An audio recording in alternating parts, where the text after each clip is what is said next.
Welcome, seekers of wisdom. Today we'll explore the Buddha's teachings on the five aggregates, or Skandhas, a fundamental concept in Buddhism. Let's dive right in. The Buddha taught that what we call a person or self is actually composed of five ever-changing aggregates.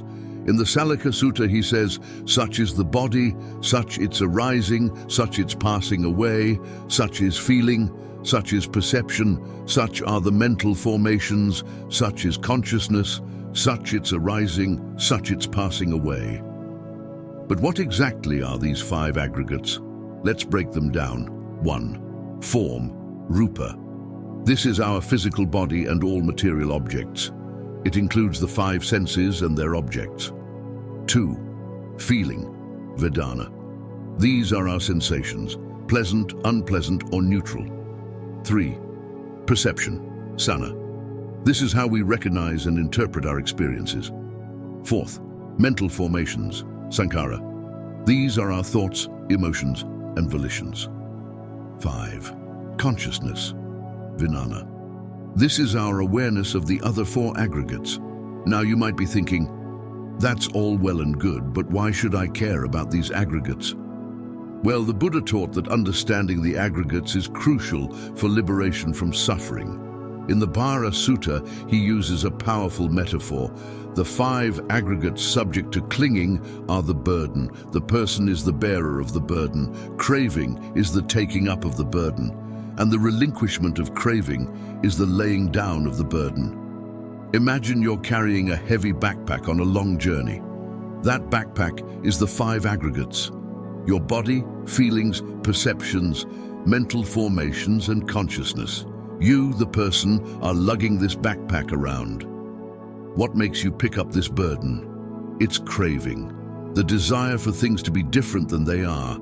And how do you put down this burden? By letting go of that craving. But here's the kicker. The Buddha says that these aggregates are not self. In the Skandha Sutta, he challenges us.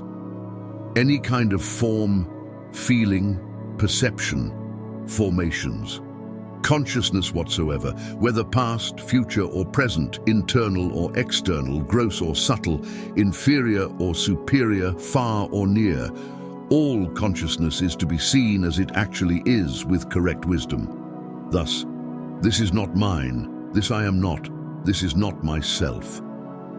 This might sound confusing or even scary at first. If these aggregates aren't myself, then who am I? But the Buddha isn't trying to negate our existence. Instead, he's inviting us to look deeper, to see that what we call self is actually a dynamic process, not a fixed entity.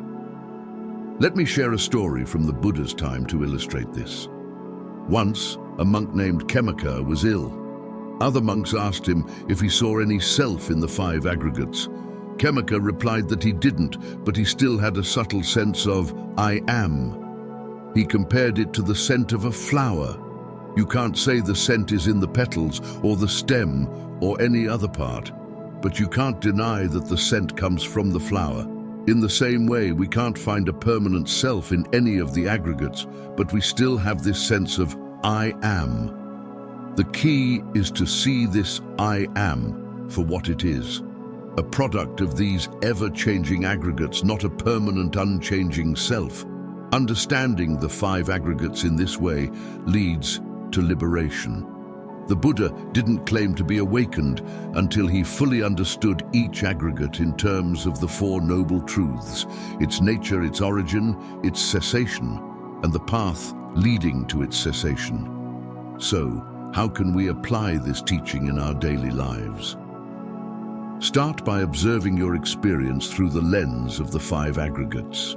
When you're angry, for example, notice the bodily sensations, form, the unpleasant feeling, the perception of being wronged, the thoughts and emotions that arise, mental formations, and your awareness of all this, consciousness.